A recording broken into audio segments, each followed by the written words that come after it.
नमस्कार, मैं हूं अनुपम। एल्विश यादव के सर्पलोक में एक और सेलिब्रिटी की एंट्री हो गई है।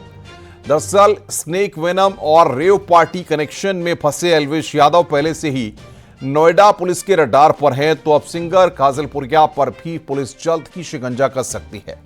एल्विश यादव और फाजिल पुरिया दोनों के साथ में सांपों के साथ छेड़छाड़ करते वीडियो सामने आया है और अब माना जा रहा है कि जल्द ही सिंगर फाजिल पुरिया पर भी एक्शन हो सकता है।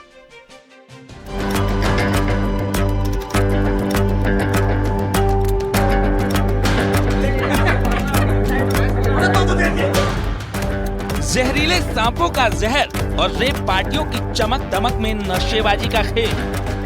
यूट्यूबर एल्विश यादव की शोहरत के चांद पर ग्रहण लग चुका है। उत्तर प्रदेश की नोएडा पुलिस एल्विश पर कभी भी शिकंजा कस सकती है। एल्विश यादव पर आरोप है कि रेप पार्टियों में स्नेक वेनम की सप्लाई करने वाले गिरोह के साथ उनके संबंध हैं। साथ ही सांपों के साथ खिलवाड़ और वीडियो में गैर कानूनी तरीके से उनका इस्तेमाल।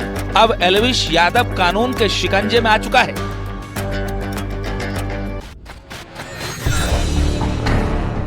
उधर अभी एल्विश की तलाश चल ही रही थी कि गुरुग्राम का ही एक और सेलिब्रिटी इस विवाद में शामिल हो गया।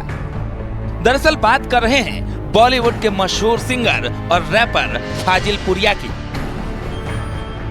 स्नेक वेनम का सेलिब्रिटी कनेक्शन क्या है, समझिए। एल्विश यादव के बाद सिंगर फाजिल पुरिया। वीडियो में साथ दिखे एल्विश और फाजिल पुरिया। सांपों के साथ खिलवाड़ करते दिखे दोनों सेलिब्रिटी।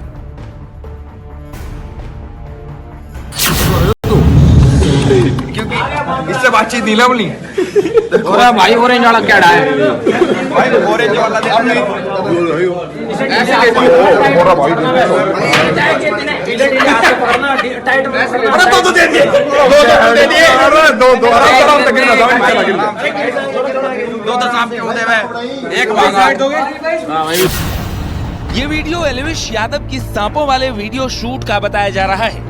वीडियो में एल्विश यादव के साथ सफेद रंग के बनियान में सिंगर फाजिल पुरिया भी दिख रहा है और दोनों सांपों को बेहद गैर जिम्मेदाराना ढंग से हैंडल करते दिख रहे हैं। ऐसे में अब एल्विश तो पहले ही कानून के रडार पर है, अब फाजिल पुरिया पर भी शिकंजा कसना तय हो गया है।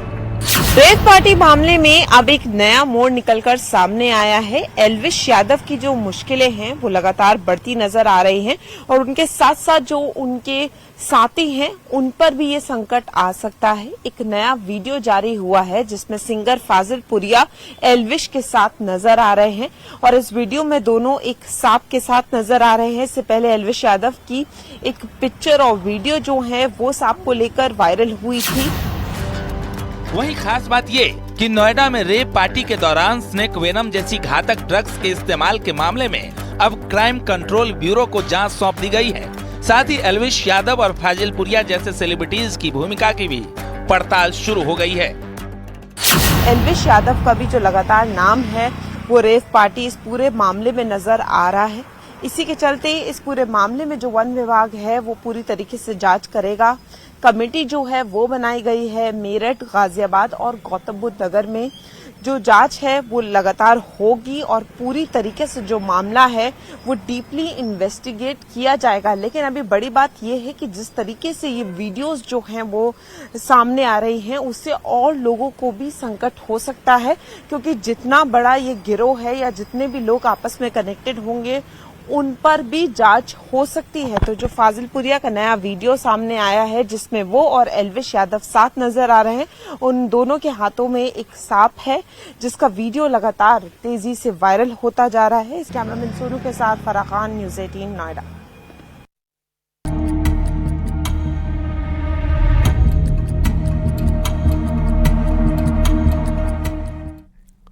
जालौन के उरई में कुछ ऐसा हुआ है जिसे सुनकर हर कोई सदमे में है।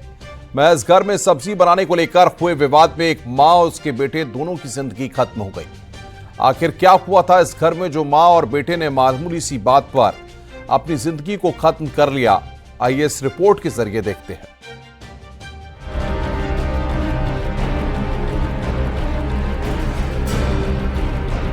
जालौन के एक घर में ऐसा कहर बरपा कि हर कोई सदमे में है। एक मामूली सी बात पर एक साथ दो जिंदगियां खत्म हो गईं। दरअसल घर में सब्जी बनाने को लेकर विवाद शुरू हुआ तो मां और बेटे की जिंदगी खत्म होने के बाद ही शांत हुई। पूरा मामला उरई के सुशील नगर का है। यहाँ सिंचाई विभाग की कर्मचारी बेबी चौहान अपने बेटे के साथ रहती थी। बेटा शाम को घर लौटा था और मां ने मनपसंद सब्जी बनाने की डिमांड कर दी। मां ने घर में पहले ही बन चुकी सब्जी की बात कही और सुबह उसकी पसंदीदा सब्जी बनाने की बात कहकर टाल दिया।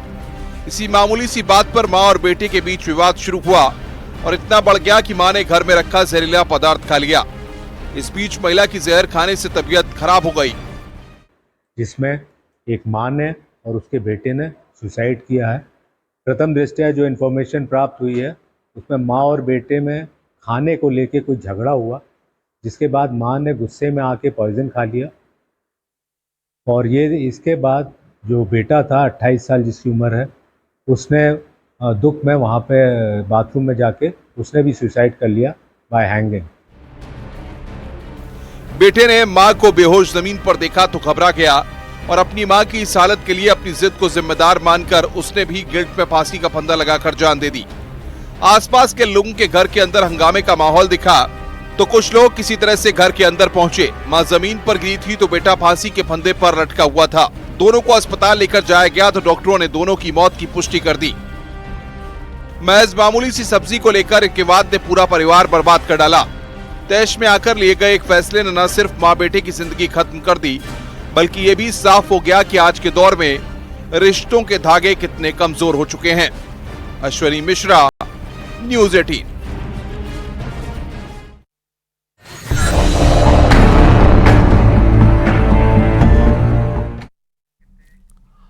बुलंदशहर में 30 साल पुरानी रंजिश में एक शख्स का मर्डर होता है। जब आरोपी पकड़े जाते हैं तो कुछ ऐसा खुलासा होता है कि पुलिस भी चौंक गई। दरअसल मर्डर के आरोपियों ने अपने पिता की आखिरी इच्छा को पूरा करने के लिए इसी खातिर ही इंटेलिजेंस ब्यूरो के रिटायर्ड सिपाही को गोलियों से छलनी कर दिया था।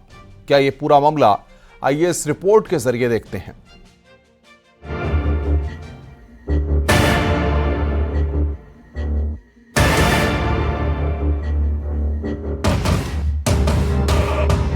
पिता की आखिरी इच्छा, दो भाइयों ने कर दी हत्या।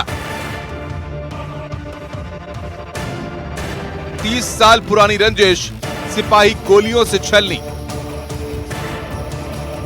आईबी के रिटायर्ड सिपाही के मर्डर में खुलासा। बुलंदशहर में 30 अक्टूबर को इंटेलिजेंस ब्यूरो के रिटायर्ड हेड कांस्टेबल रामभूल की हत्या के मामले में पुलिस ने खुलासा कर दिया है। दरअसल रामभूल का मर्डर करीब 30 साल पुरानी रंजिश में किया गया था। हत्या के आरोपी दो भाइयों शिव कुमार और मुकेश को पुलिस ने एनकाउंटर के बाद गिरफ्तार कर लिया है। जब दोनों ने पूछताछ में हत्या की वजह का खुलासा किया तो हर कोई चौंक गया। दरअसल रामभूल से इनके परिवार की 30 साल से रंजिश थी और शिव कुमार और मुकेश के पिता ने मरने से पहले दोनों को कसम दी थी कि उन्हें रंजिश का बदला रामभूल की हत्या करके ही लेना है। ईश्वर सिंह और देवेंद्र। फिर 1993 में रामभूल के पक्ष के लोग 2 हत्याएं करते हैं, जिसमें रामभूल भी नामजद रहता है। एक मुकदमा सलेमपुर में ही दर्ज है। दरअसल साल 1992 में रामभूल के परिवार के 3 लोगों की हत्या हुई थी। इसी के जवाब में अगले ही साल 2 लोगों की हत्या की गई। इसमें रिटायर्ड हेड कांस्टेबल रामभूल भी आरोपी था। हालांकि दूसरा पक्ष 30 साल से रामभूल के परिवार से इसका बदला लेने की जुगत में था। इसी बीच शिव कुमार और मुकेश के पिता ने मरने से पहले अपने बेटों को कसम खिलाई थी कि उसकी आखिरी इच्छा यानी रामभूल की हत्या पूरी करनी होगी। दोनों भाइयों ने पिता की आखिरी इच्छा को मानकर 30 अक्टूबर को अपने परिवार के लोगों के साथ मिलकर रामभूल की ताबड़तोड़ गोलियों से छलनी करके हत्या कर दी थी। अपना बदला पूरा करने के बाद से ये दोनों फरार चल रहे थे। इसी बीच दोनों की बुलंदशहर पुलिस के साथ मुठभेड़ हुई और एक भाई पुलिस की गोली लगने से जख्मी भी हुआ। अब दोनों ही पुलिस की गिरफ्त में हैं और सलाखों के पीछे भेज दिए गए हैं। प्रशांत कुमार, बुलंदशहर, न्यूज़ 18।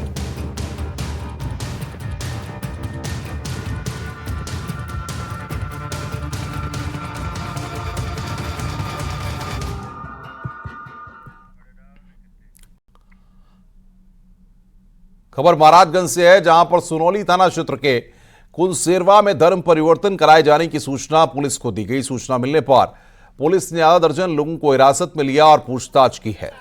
पुलिस सरगना की तलाश में लगी हुई है। बता दें कि क्षेत्र भारत नेपाल सीमा से सटा हुआ है।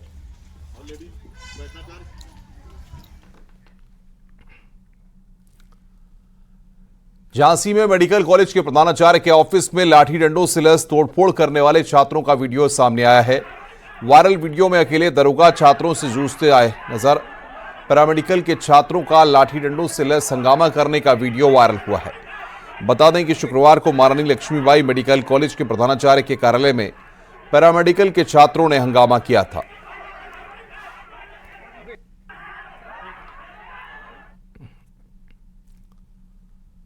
बुलंदशहर की रहने वाली वेद कुमारी गाजियाबाद के लोनी बस डिपो में ड्राइवर हैं। दिलचस्प बात यह है कि जिस बस डिपो में वो ड्राइवर हैं उनके पति भी उसी में कंडक्टर हैं। लोनी बस डिपो में तैनात पति पत्नी की हर कोई तारीफ कर रहा है। दरअसल रोडवेज बस को पत्नी बतौर ड्राइवर चलाती हैं, उसी में पति कंडक्टर बन टिकट काटते हैं। वेद कुमारी बुलंदशहर की रहने वाली हैं। वेद कुमारी के पति मुकेश कुमार 2019 से ही लोनी डिपो पर कंडक्टर हैं। वेद कुमारी के 2 बच्चे भी हैं। वेद कुमारी ने न्यूज 18 से बातचीत में सीएम योगी की तारीफ भी की। पुरुषों का ही क्षेत्र माने जाने वाले इस प्रोफेशन को वेद कुमारी बखूबी संभाल रही हैं। इसके साथ ही अपने 2 बच्चों और घर की देखभाल भी कर रही हैं। वो परिचालक ही थी, चालक नहीं थी। अब महिला हम उनके साथ चालक बन के आ गए हैं और मैं हमारे डिपो में भी है एक महिला चालक, वो परिचालक, तो वो भी अच्छा महसूस करती हैं। ये सोचती कहती हैं कि मैं आपके साथ चला करूँगी रूट पे। कि दीदी ठीक है, हम दोनों चालक और परिचालक फिर महिला भी हो जाएंगे। अब तो हस्बैंड वाइफ भी हैं और फिर दोनों लेडीज हो जाएंगे, तो कोई दिक्कत नहीं है। आगे उन्हें भी सफ़र कराएंगे और ड्यूटी कंप्लीट तो देखो करनी है। बाकी महिलाओं के लिए सुरक्षित तो है हर तरीके से। ये तो सर इन्होंने ट्रेनिंग ये भर्ती हो गई है। मैं पहले से ही था 2006 से, ये 2021 में आई है। दोनों ने इन्होंने पोस्टिंग मांग ली लोनी डिपो, मैं भी लोनी डिपो में, दोनों साथ साथ चलते हैं पति पत्नी दोनों। और बड़ा अच्छा सुकून के साथ में समय कट रहा है, बहुत अच्छा लगता है। मैनपुरी में पुलिस और बदमाशों से मुठभेड़ हुई। इस मुठभेड़ में 2 बदमाशों को गोली लगी है। दोनों बदमाशों को अस्पताल में भर्ती कराया गया है। इन बदमाशों के पास से लूटे हुए जेवरात बरामद किए गए हैं। इन बदमाशों के ऊपर पहले से 2 दर्जन से अधिक मुकदमे दर्ज हैं। पुलिस ने जब इन बदमाशों को रोकने की कोशिश की तो इन लोगों ने पुलिस पर फायरिंग शुरू कर दी। पुलिस की जवाबी फायरिंग में 2 बदमाशों को गोली लगी है। कलर की अपाचे ये भी बरामद हुई है और मुठभेड़ में एक पिस्टल और दूसरे के पास से कट्टा बरामद हुआ है और काफ़ी मात्रा में कारतूस बरामद हुए हैं। तो एक बड़ी सफलता है हमारी पुलिस को। और ये जो अभी लूट की घटनाएं इस तरह की हो रही हैं